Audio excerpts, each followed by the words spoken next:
Soft influencers, let's get booze. Listen to Abe Thompson for an hour. I'd rather fuck a blood relative. It's Abe Thompson.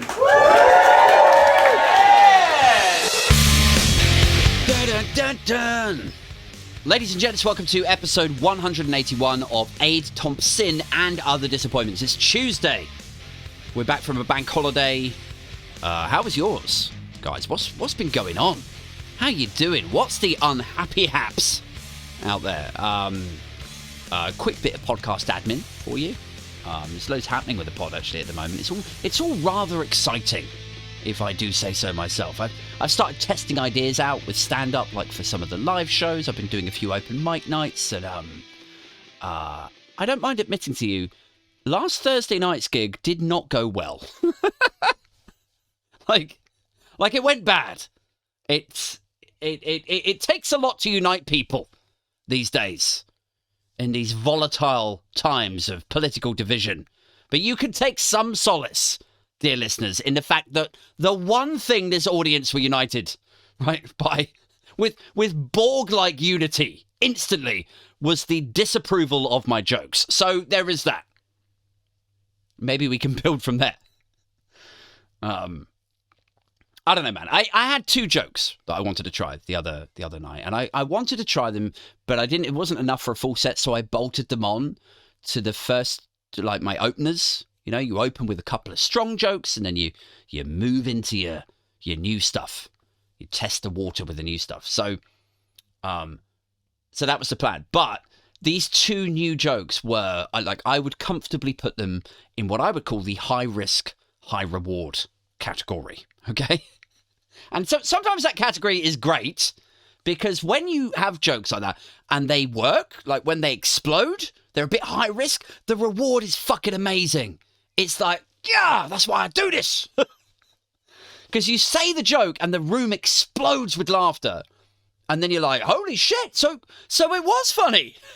Oh man, I'm not a total weirdo for thinking like that after all. This is great. Like, it's so affirming. Like, if it works, it really works. It's great. But the flip side of that, of course, is that, they are high risk. And occasionally, they do crash and burn. And then you look like a total fucking idiot. And that is precisely what happened on Thursday. So that was fun.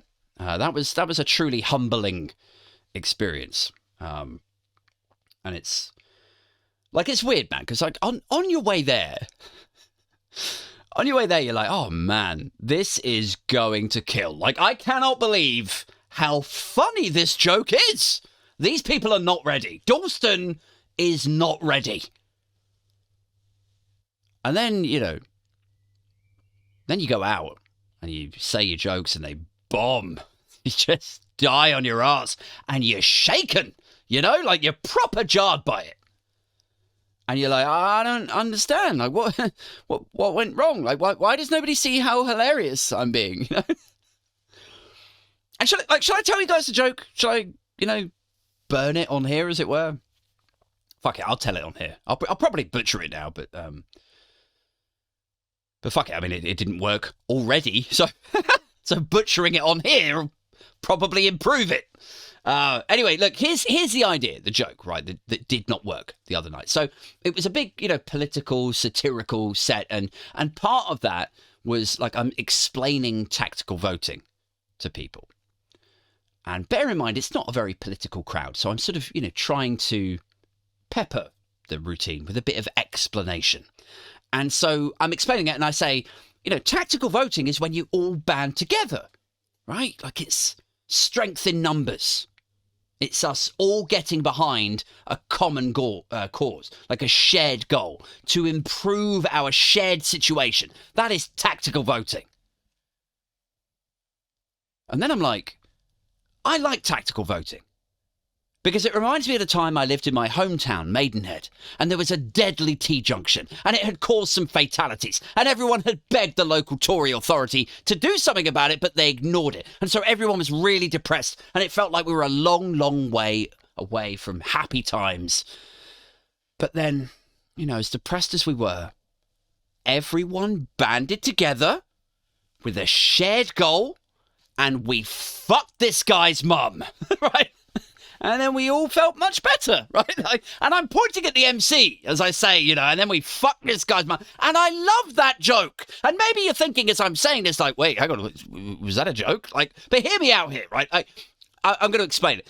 So, like, I love it because it's cheeky. It's like, oh, I don't know about, you know, and then, like, technically I love it because it's a sort of, you know, a build-up and then a switcheroo sort of thing. Like, you think I'm going to say, and then we all united behind a common cause and the T-junction became a roundabout, you know? We put some traffic lights in and it never happened again. But then it flips at the last second to a mum fucking joke. And I love that.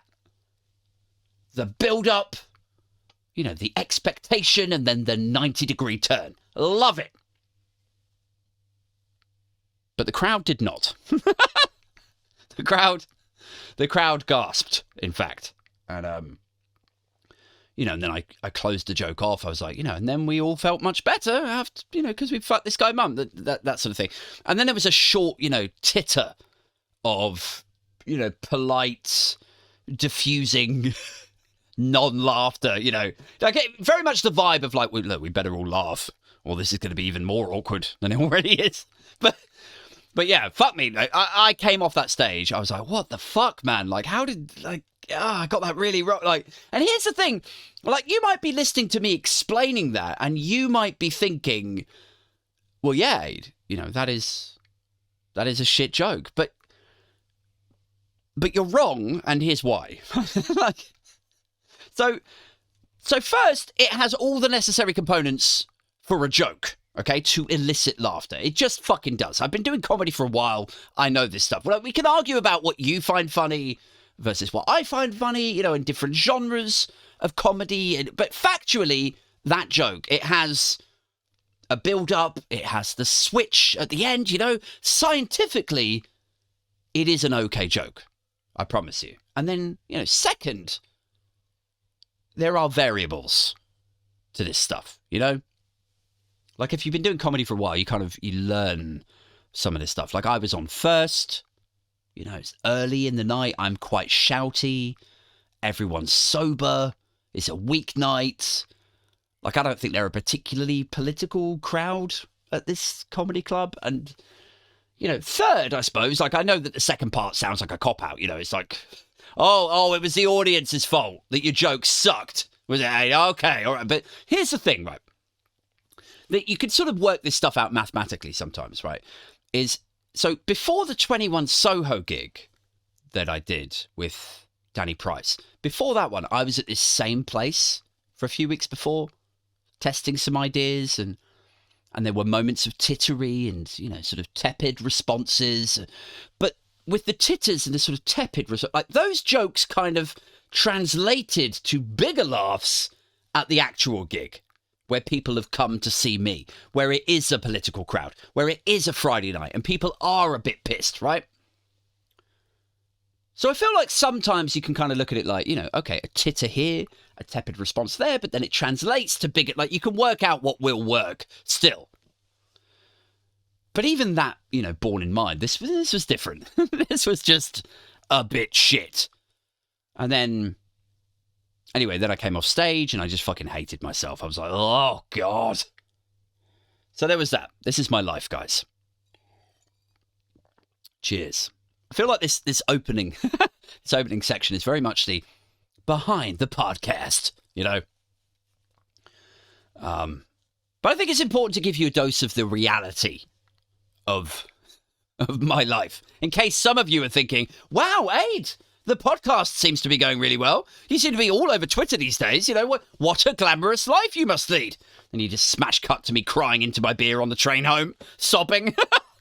That is the reality. Anyway, listen, it will all come together somehow, I'm sure, in time for Glastonbury, which is what I'm sort of, you know, testing these things for, to perform there with Danny Price. And it should be fun. I'm confident it will be okay. Although, do you know what? It's only 3.5 weeks away. Like, in my mind, it's still like months off. It's like, yeah, we're going to Glastonbury this year, but that's a while away. 3 weeks. So I have no time to get this set together. I've got another 2 gigs max to test a fully written set that we already know half of it bombed the other night. So this entire episode is just going to be me having a panic attack. But, yeah. You know what, though? Like, if it doesn't come together, and if the show goes terribly, well then, you know, fuck it. I'll just kick off. I mean, like, I'll just throw a tan. Like, you think the royal blood thing was bad? Like, all they did was stick up a middle finger and mock the crowd for a bit. I will go flip mode if you don't give me the reaction I'm looking for. Just feed me adulation, guys. Let me bathe in that shit. You know, if you don't believe that I need adulation, if you don't believe that I will go insane if you don't clap and sing for me at Glastonbury, like, bear this in mind. I'm sat here talking to myself in a fucking shed. I'm trying to make myself laugh, talking utter nonsense into a microphone by myself. So let me ask you this. Do you think a lack of positive reaction throughout my childhood has left me saner so far? Up to this point? No? Yes? Maybe? Well, let's find out. Let's amp it up at Glastonbury and see what happens, shall we? What else is going on? Podcast admin before we get into this. There's the 28th of the 9th stuff. I don't know if you've been seeing the memes and the tweets and stuff I put out about the 28th of September.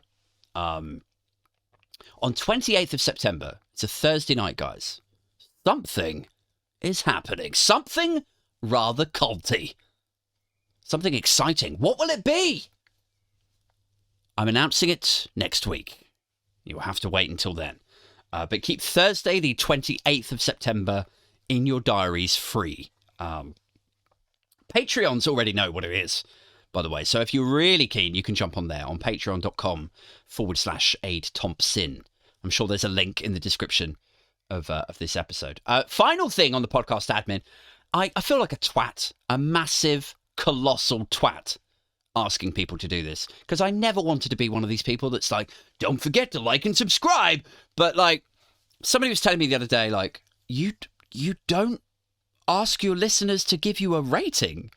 Why would you not? That's how you get recommended. That's how you grow a podcast, you fucking idiot. How long have you been doing this? 2 years? So look, all I'm going to say is, if you are on an iPhone, if you're enjoying the podcast, if you've listened to more than 3 or 4 episodes, all I'd ask is tap on my name, on the name of the show, scroll down a bit and maybe just give it a rating. Write it a little review if you're feeling very, very supportive. That would be amazing, because it all helps, apparently, so I'm told. Right, that's it for podcast admin shit. Let's get into this, shall we? What should we talk about this time?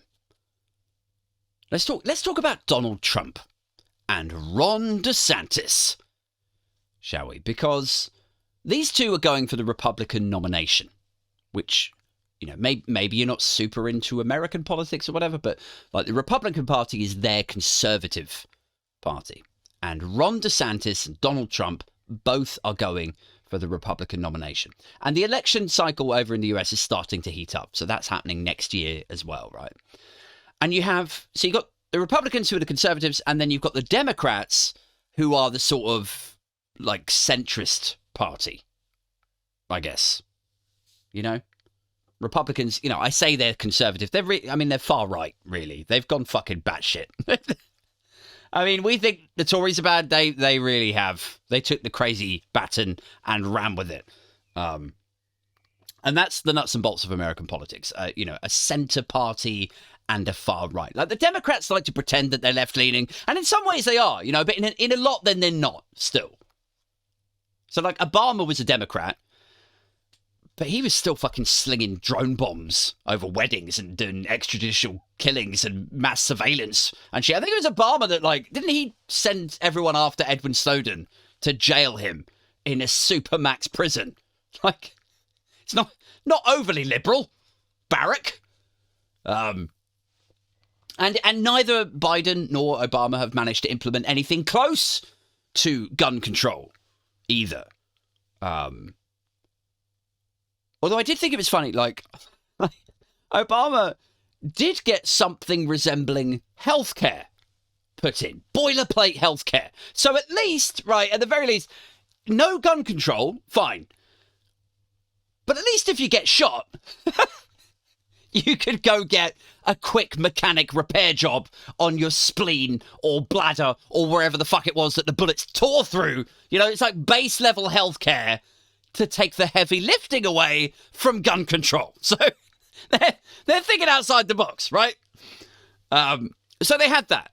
And the Democrats, you know, to be fair to them, they speak up about left-leaning social issues, you know, your gay rights and your pro-choice and all of that. But they do dick one about wholesale, you know, progressive change, you know, like prison or drugs reform. So it's kind of hilarious to me when people characterize them as, you know, lefties or progressive or liberals and so on. You know, you get people saying shit like you fucking Democrats, you're such liberal morons with your trans rights this and your free healthcare that. You're such soft, naive, liberal idiot. And it's like, they're not that soft. They're really not. Like, look at the fucking jails, man. Just packed with black guys who got a 3-strike sentence from getting caught with weed 3 separate times in the 90s, you know? Like, I'm not even joking. It sounds like I'm exaggerating. Like in the 80s and the 90s, the US had this 3 strikes law. And who do you think were the majority demographics getting caught up in that? It's like black guys and Hispanic. And like they'd get caught with a joint, you know, 3 times over the space of 5 years, maybe carrying a small amount of weed to your friend's house and boom, 28-year sentence. Like, it's so draconian. And I think, you know, to his credit, I think Obama has softened up on that with age, but, you know, still, it's no different from, like, over here, conservative politicians, and probably Labour ones as well, but I'm thinking primarily of, like, William Hague. When these people are, like, Tory leader or foreign secretary or whatever position of power and influence that they hold, and they are empowered, they are wrapped with the power that they need to actually affect change, and it must occur to them. These ideas don't suddenly inhabit their brain after they leave office. But once they leave office, they actually are free to then verbalise them and say, do you know what, guys? I really think we need to review how we're approaching the war on drugs. Oh, well, fucking amazing. And only, 3 months, 6 months after you left the place where you were in a position to do anything about it. Thank fuck you were here. You know? So Obama's probably no different to that. It's just too politically volatile for anyone with any power and influence to stand there at the mercy of voters and say, I think maybe the war on drugs is a load of rubbish. But anyway, yeah, how anyone can look at the Democrats as a political force still packing out jails with drug addicts, like even now, or refusing to pardon people on drug offences and refusing to remove death penalties at the, you know, national level, or, you know, like, how can you look at that shit and go like, wow, what a progressive liberal institution that party is? It's fucking not. So you have a conservative party and a more conservative party, as the great Ian Hislop once said of America. Quick swig.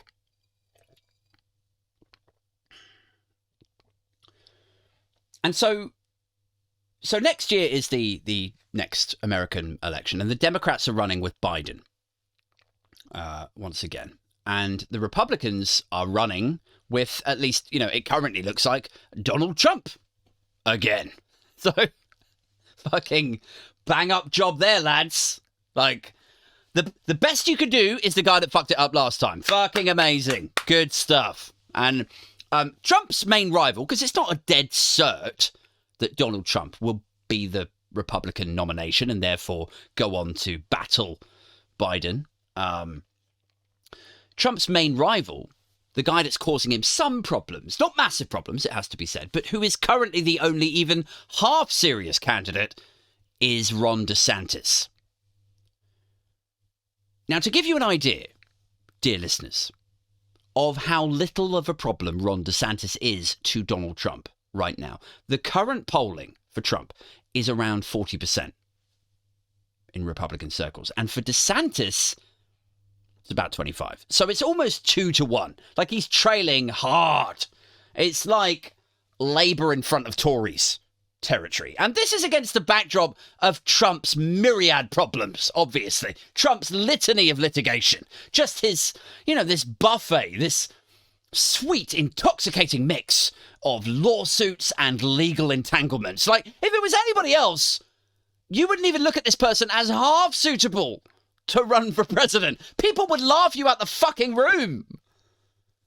You'd be like, yeah, I want to run for president. Okay, well, yeah, you look good in a suit and you can speak English. Have you got funding? Yeah, I do. Okay, and you're Christian? I mean, just, superficially Christian will do. Oh, yeah. I mean, I fuck over everyone that I ever meet, really. I fuck strippers and I grab bitches by the pussy. But superficially, I will stand there and hold a Bible and I'll put NFTs and fridge magnets out of, of me with Jesus holding my shoulder and shit. But superficially, I'm basically God. Oh, great. And one more thing. I feel a bit silly asking this. Yeah, sure. What's that? You can ask me anything. Right. Well, you're not caught up in any lawsuits or prosecutions that might derail the electoral process, are you? I know it sounds silly, but don't be offended. We got to ask this stuff. Right. Okay. Well, see, the thing is, what is it? A parking ticket or smoking weed or something minor? Just say that you didn't inhale. It wasn't in the 80s. You're white, so it's a different thing. It's fine. No, it's just it's a few things. Well, what is it? Take me through them. Well, okay. I'm currently being indicted for using campaign finance money to pay hush money to a porn star and then lying about it. Right, okay. Is that it? No, also, my company was found guilty on 17 counts of tax fraud. Jesus Christ. Is it just those two? No, I might be getting criminally prosecuted for trying to overturn the results in Georgia. God, just those three. I could also be facing 4 charges relating to the incitement of some riots a couple of years ago. I could be getting charged for illegally retaining classified documents. In fact, my house got raided by the FBI for that. Oh, wait, I'm getting sued for inflating the value of my assets, and then I may have lowballed the value of those same assets to get tax breaks. And last one, I promise. I got sued for rape. Like, who in their right, or in their far right mind, would listen to that dissonant chorus of legal problems and go, yeah, that's our guy. That's the guy that we want representing the party of law and order. Sure, sign him up. But they are, like, by the tens of thousands, they're rallying behind him with a 40% lead.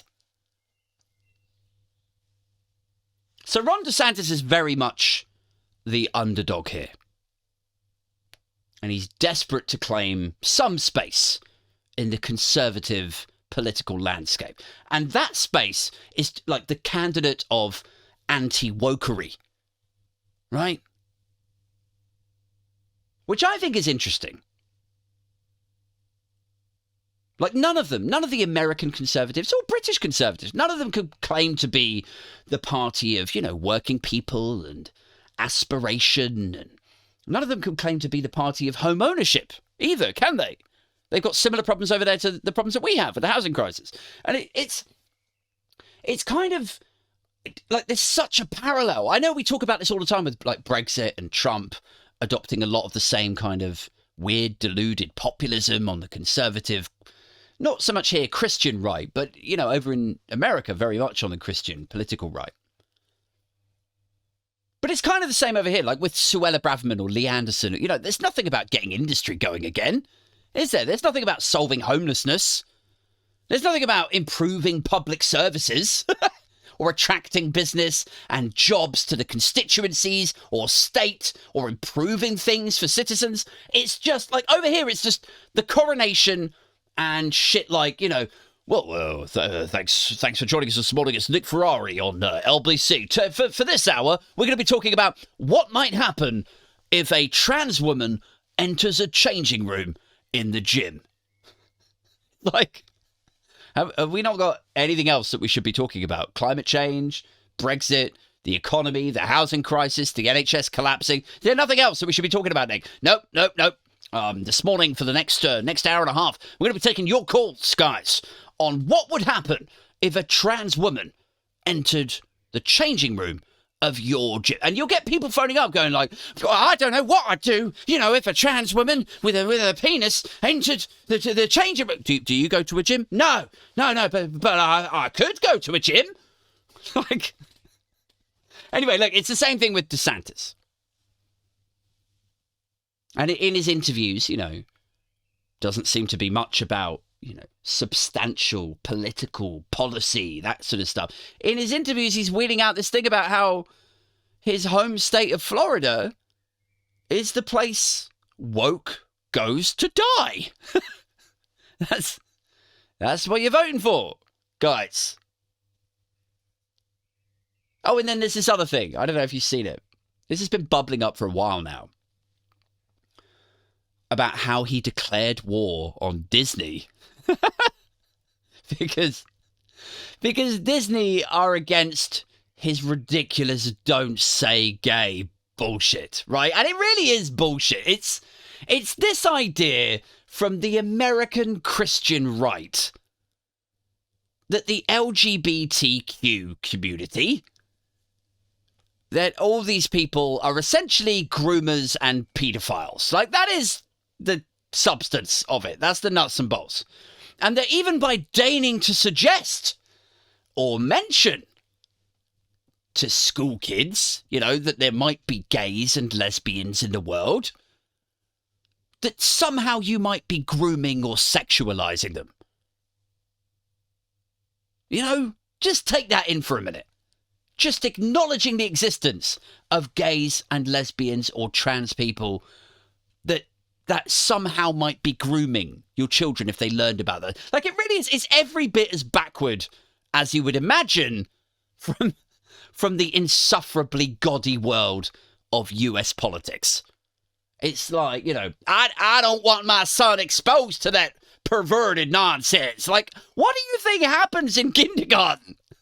How do you think these topics are being surfaced to your children?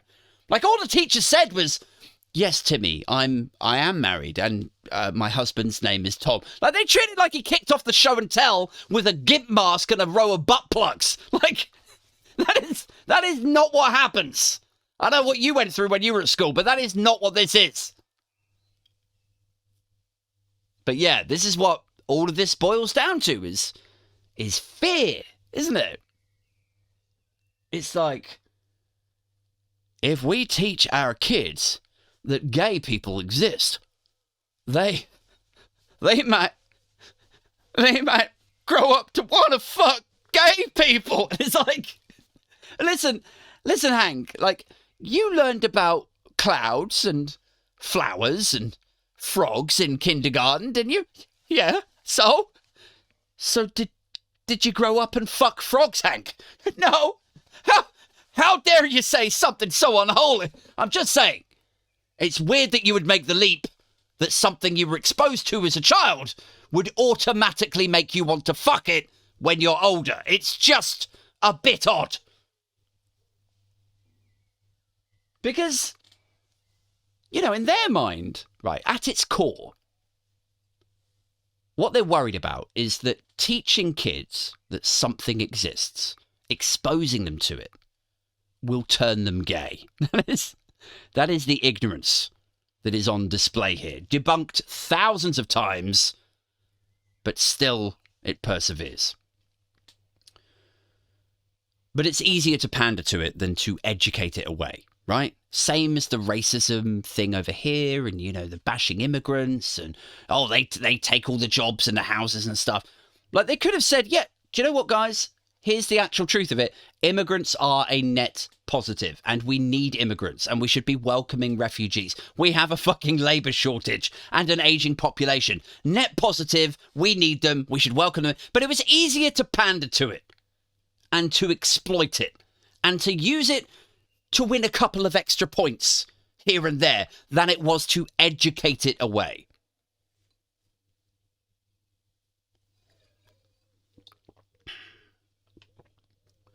And it's wild for me, right? Because here's the thing, right? With the, teaching gay in school, making you gay, right? Like, it's such obvious bollocks. Like, if not for any other reason than the fact I went to Catholic school, right? I was taught somewhat aggressively about Jesus and God every fucking hour of every fucking day for 4 years when I was the age that they're talking about. And you know what?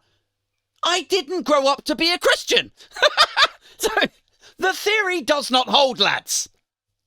In fact, let me just shock you, if I may. I am quite far from being a Christian. I mean, there's still hope for me. I might turn a corner one day. Someone might save me, but it hasn't happened yet. He said from his liquor-swilling mouth and drug-addled brain and sinful relationship status, all engulfed by a total absence of gaudy dogma in his life. Like, how can you worry that just mentioning the existence of gay people to a child might turn them gay if you've bombarded me with Christianity and I grew up to not give a shit, They'd be like, right, but this is about sexuality, Aid. I'd be like, right. Now, you say you were waterboarded with the Jesus every day for years. That's right, I was. Now, let me ask you this. When you came out the other side, yeah, did you want to fuck Jesus? Well, I mean, maybe a big, he's sort of lean. He was, early 30s, physical peak probably, a little loincloth, long hair, a bit androgynous. I'm just saying there might be something in this, and hashtag vote Ron. I'm just saying, clearly being aggressively educated about something makes you need to fuck it. Like, I'm just saying every man that's rooting for Ron DeSantis is tacitly admitting he wants to fuck Christ. What? No way. That's too far. That is just, whoa. Cancelled before I got famous. So yes, DeSantis, kind of went to war with Disney because, although this is a corporation who bring in literally billions of dollars to his state, billions.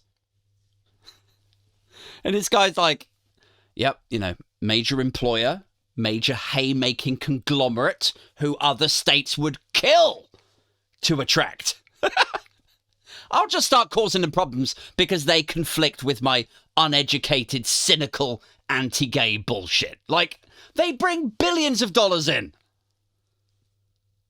But, I mean, this is the sort of thing, normally you would imagine, money-hungry Republican states would actually, dress in rainbows and suck a couple of dicks to get a company like Disney in. But not fiscal genius Ron DeSantis, clearly. And here's the other thing, right? Like it's an entertainment corporation, right? And I don't want to sound like I'm stereotyping here, but we could hazard a guess that there's a few gays that probably work at Disney, right? Like, it's a fun place. Lots of show tunes, entertainment, singing, dancing. Like, I'm not saying it's a pride carnival every day, but it's not that either, right? Like, if your straight white friend Pete said he was quitting his job as a mechanic with his oily hands and, overalls and shit, if he was quitting that job to go and coordinate medleys at Disneyland, I mean, you'd be surprised, wouldn't you? A bit.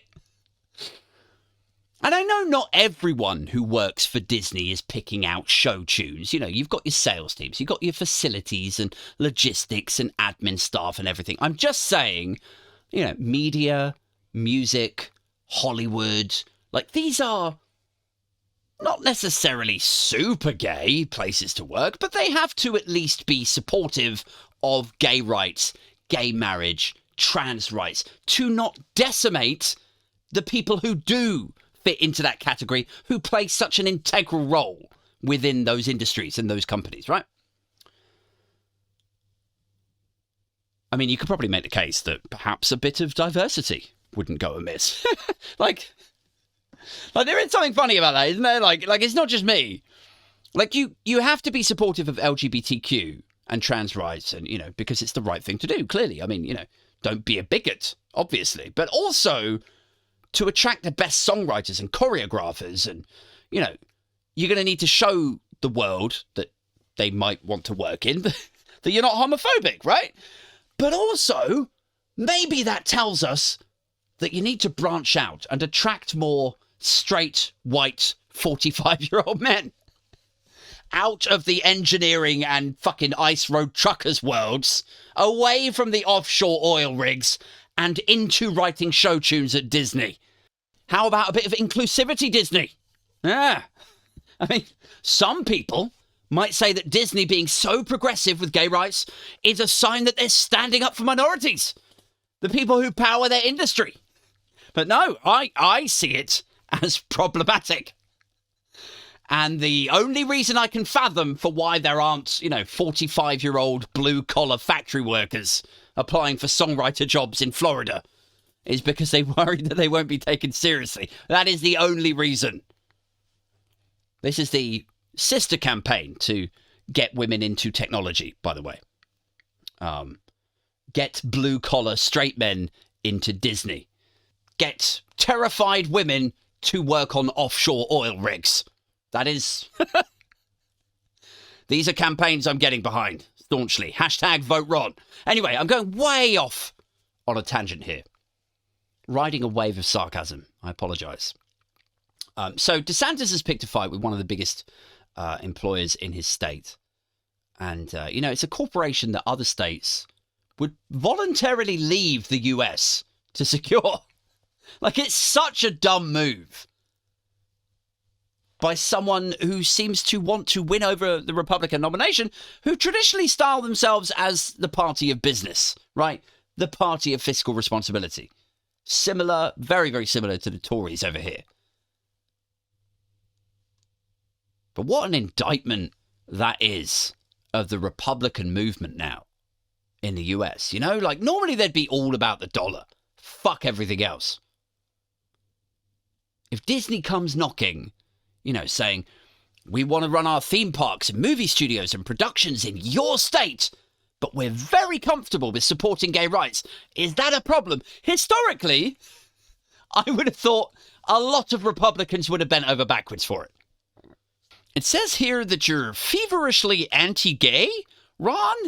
You'd be like, you bring your tax dollars and jobs and procurement contracts into the state of Florida. I mean, I could be persuaded to, ease up on some of my, shall we say, inhibition. Like you can imagine, normally they close a suitcase packed with cash and the sensibilities and principles go out the fucking window. But it's so arse backwards. It's like, to the detriment of his state. He's like, fuck Disney. Like, if you ever wanted to read on who's the bad guy in a situation, is it the cuddly, family-oriented entertainment company? Or the guy that's like, fuck Disney. And fuck Santa Claus, too. Like, is this where we're headed now? Like, only last week I was marvelling at how low the political discourse has sunk now that mid-morning TV presenters, inoffensive as they are normally, are now banging teenagers in one-bed flats in Southwark, and people screaming about how dishonest Schofield is or was, like it's a national scandal that we're all emotionally invested in. But last week it was mid-morning TV presenters. This week it's Disney now? Nothing is sacred? Really? Everything is being tarred and oiled and feathered and burnt, such as the post-apocalyptic morality fire wasteland that we're now living in. Not even Disney is safe. Next week fucking, Bungle from Rainbow is going to be front line of the culture war, for letting slip his feelings about reintroducing national service or something. And Zippy and George are going to be putting out Instagram stories publicly distancing themselves from him. GB News backing him up. Exclusive interview with Bungle on Dan Wootton tonight. Nothing is sacred anymore in these days of fuck Disney. Anyway, so here's what happened, right? So the Don't Say Gay law was signed off in Florida, and it has since gone out across other states, right? Like piggybacking on the momentum of it. A bit like the abortion stuff, which has sort of ostensibly become illegal across a load of other states also. And so this is that again. Florida roll it out, and of course within time, other states follow. And within Florida is Disney. And Disney is this economic, and it has to be said, political powerhouse.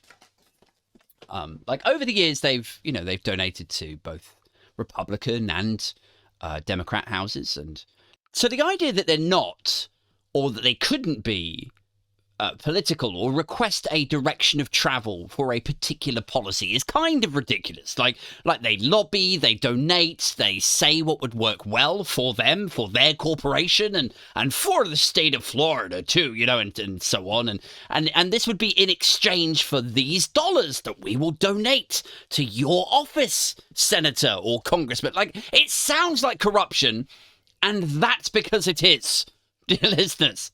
But my point is that as a powerhouse who have some sway over senators and congressmen that represent that state on a budgetary and, social issue standpoint, Disney could push for more compassion with laws like Don't Say Gay, for example, right? So when the employees at Disney were like, well, hang on, CEO, hang on a second, like, you have to do something here, right? Then the then CEO was a guy called Bob Chapek. I think I'm pronouncing his name correctly. No idea, just sort of guessing. Chapek. We'll call him Bob. Bob puts out this watery statement. So the employees are like, look, this is fucked up law. It's coming from Ron DeSantis. We're not on board with it. You have to use your power. You say that you're not political, but come on, you are political when it suits. So he puts out this statement, and it basically says he didn't want to rock the boat. It's like, he says corporate statements do very little to change outcomes or minds, while he asks his staff to then not mistake, a lack of a statement for lack of support. So he's like, look, obviously we care about you, but we're somewhat inhibited by how little everyone else cares about you. Like, we give a fuck. I give a fuck, guys, gays, lesbians, but, we're just not going to make some big political statement backing you. But don't mistake the fact that we can't be fucked for us not caring. Guys, that was the crux of it. And then, I don't know what happened then, but then, a month later, Bob, he says he's... Wait, hang on. What was it? Let me just go back to my notes here. He says he's not only going to publicly oppose the bill, but Disney are suspending all donations in Florida state, right? Like, he really goes in on them. And here's what you want to have happened. Here's what I wish had happened. Would be like, if one of his kids was secretly gay and had a talk with him, or if one of his kids had a best friend who was gay, and then they read him the Riot Act, and he woke up from his ignorance and he saw things in a new light. But no, actually what seems to have happened is that the staff at Disney, they started doing walkouts and universal sick days and just shut that shit down. Like, the gates closed. The Mickey Mouse costumes were taken off, folded up and stuffed into lockers. Park wardens and heads of finance would have been like, what? But this is Disneyland. This is fucking, what the fuck does Happy Families and balloons and the Frozen ride have to do with politics? God damn it. You'd get angry, fat, red-cheeked Americans stuffed full of fries and milkshakes just screaming at the Disney staff. I came here as one of my last wishes. Oh, God, I'm so sorry, this holiday was on your bucket list? How long have you got left? No, I mean, I mean, I'm 280 pounds and I eat candy bars and grits for breakfast. My arteries are permanently clogged like LA traffic. I don't know how long I got left, so this is one of my last wishes. I just gotta stay ahead of the game with this stuff. Oh, right, okay. And I get there's some politics going on, but what's politics got to do with me and my girls going on the Toy Story cars with Mickey and Goofy? Right, okay. Now, the thing is, Hank, the thing is, Mickey and Goofy, they really want to ride the cars with you. They do. But Mickey and Goofy are shit scared that if things carry on this trajectory, Mickey and Goofy might end up sentenced to conversion therapy in the next few years. Are you saying Mickey and Goofy are gay? Well, I mean, not really. I'm saying the two gentlemen that put the costumes on, they happen to be homosexuals. Mickey and Goofy are not gay. Why do you libs always have to sexualize the innocence of children? That is not what is happening here, Hank. And anyway, they all walked out. They all called in sick or something and forced Disney. And so within a couple of weeks, Disney released this follow-up hostage statement. Bear in mind, before they were like, statements don't really do anything, to be honest with you. Now then they put out this statement, and it's like we suddenly decide to support you. We're suddenly deciding to give our best efforts to combat this and similar legislation elsewhere. We have begrudgingly realized that we failed to be a stronger ally in the fight for equal rights. That is almost word for word what they said. And so then Ron DeSantis, remember this is between DeSantis and Disney, right? He fires his warning shot at them. Republicans start warning that they're going to punish Disney's operations in the state of Florida because Disney have gone on the record, out in the open, saying this fucking law is bullshit. And DeSantis' Republican Party in Florida, right? He decides, this is last year, by the way, April 2022. It's all kicking off. DeSantis decides, he's like, right, if you're going to publicly oppose my culture war fucking brain bin bollocks, right? If you're going to publicly oppose it and cause me problems, I'm going to expand this legislative session, right, where they're discussing redistricting, which is kind of what you expect, sort of redrawing lines and who pays what tax and where this money goes. And anyway, it sounds like Disney had a sort of special arrangement, right, with Florida going back years, where it's quite fucked up, the power of, corporatocracy, if you like. But they had this arrangement with the state of Florida where they would collect their own taxes, right? They have this huge, sprawling mass of land, and they collect their own tax, and they fund their own facilities, and then, presumably they're sort of, free of or significantly less troubled by state taxes, right? So again, corruption. They bring their big corporation in, they build out this big amusement park, but then they get this special fucking deal with the state. Yeah, we're not going to pay taxes, really. We're just going to run our own shit. It's kind of like a mini state of Disney, right? So yes, again, corruption. And he says he wants to terminate this thing of special districts, that any special districts, special arrangements that were created before 1968, right? Very specific year, because this Disney arrangement was set up in 1967. So anything before that, he's gonna really, fucking, how lucky is that you've set up the goalposts to exactly capture Disney. So he's obviously going in on them. He wants to make life really fucking hard for Disney. He's nuking their tax benefits. He's fucking their shit up. And the whole point of Disney having this setup was so they could fund their own utilities. They could build on whatever land they owned without having to go through state offices and so on. They could collect their own rubbish. They have their own emergency services. And they're like, if you want to set up and run a burger bar somewhere, you pay a little bit of tax towards what is called Reedy Creek Improvement District. And then they use some of that money to run the park and all the facilities, right?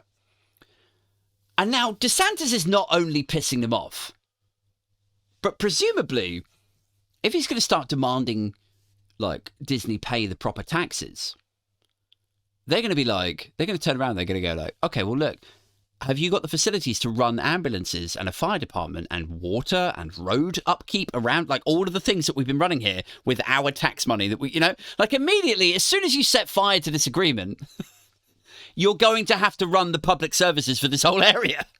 Because day one, you're going to be responsible for a big fuck off patch of people and businesses and utilities and, you know? And you know what's interesting about this, right? Is to begin with, they actually tried to cloak it as that it was nothing to do with like any war with Disney.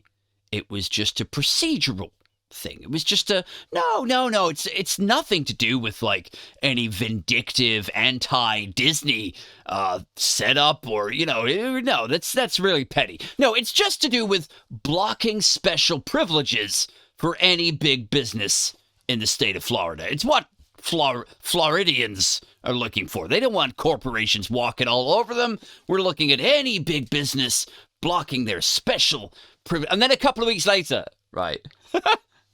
Couple of weeks later, they're doing this fundraising thing where they're sending out comms, messages, and then they can't help but let the ego and the culture war aspects take hold.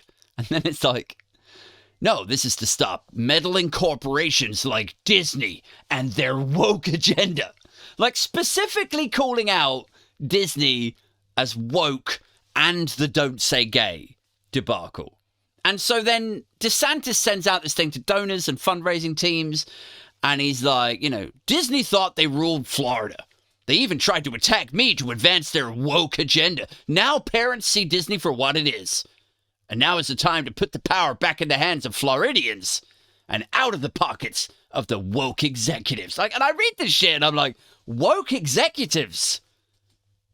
Like, I think it's pretty clear that the executive branch of Disney did not want to do shit. Like they were happy to be like, well, you feel attacked and legislated against. That sucks, but meh, that was their starting position.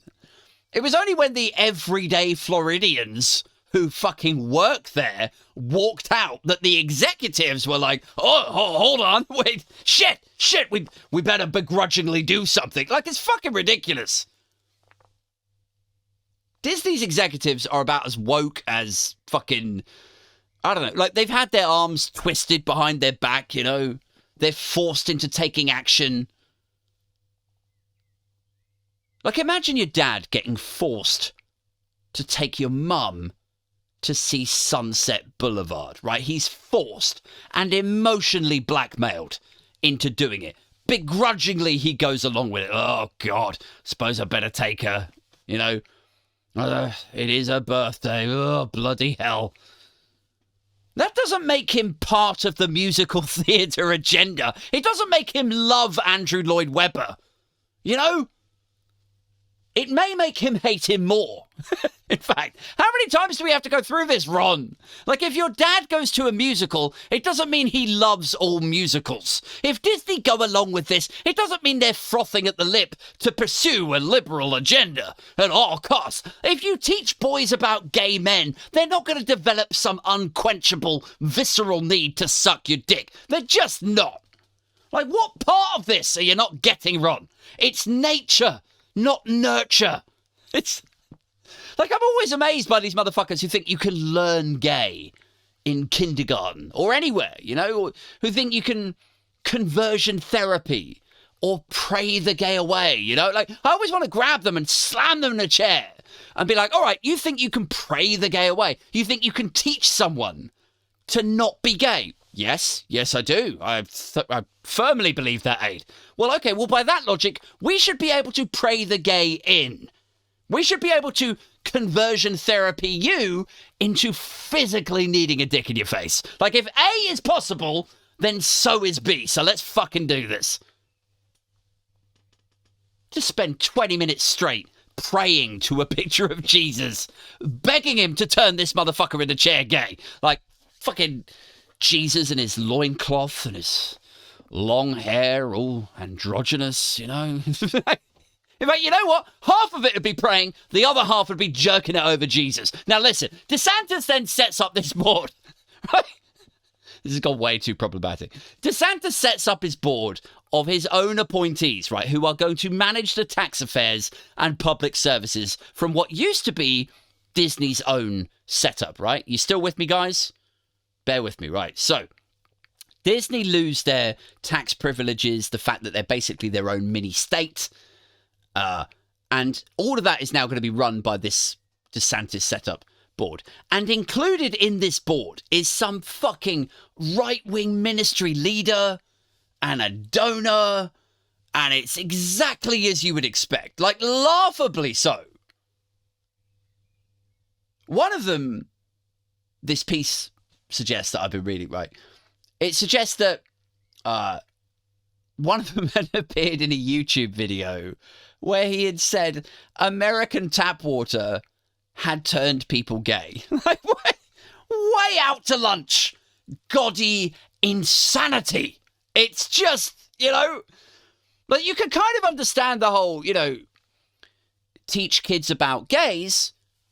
Maybe they get curious and they become gay. I mean, it's, you know, stupid and ignorant and everything. But if you teach kids some things, they do get interested in them, don't they? So, I mean, you could kind of understand how maybe someone who's quite impressionable with a low IQ, maybe, like how they might believe that kind of nonsense. It's kind of half understandable, right? But water now?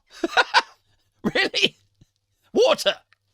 Like we've gone from mid-morning TV presenters to Disney to fucking water?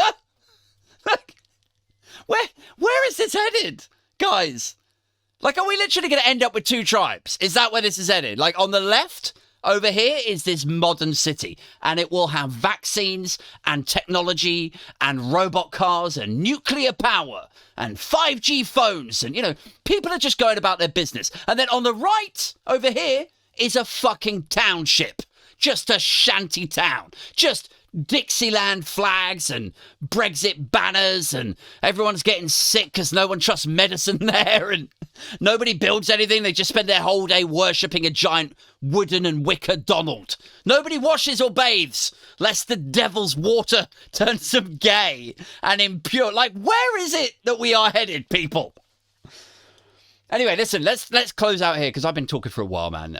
So I'll just quickly finish this bit off for you. So DeSantis' board has stripped control from Disney, and then Disney are in turn suing them. Like, you can't just void this decades-long agreement, you fucking idiots. Like, you need to run the services. There's billions of dollars of contracts that we were signed up to. If you pull them away from us, you're fucking liable. Like, and Disney are already saying, like, you know, look, we're not relocating any more staff. We're not opening up any more buildings in Florida. It's a volatile business environment there, so investment is going to decline. And who's going to lose out of all of this? His own state. And who is going to exploit that? Who lives in Florida? Donald fucking Trump. So, like, you can almost hear the sound bites now. Like, Trump is going to be like, well, I tried to tell him, you know, you need to make a deal, but he wouldn't listen. It's very sad. It's so sad. Sad for Florida. Like, it's going to be that sort of shit.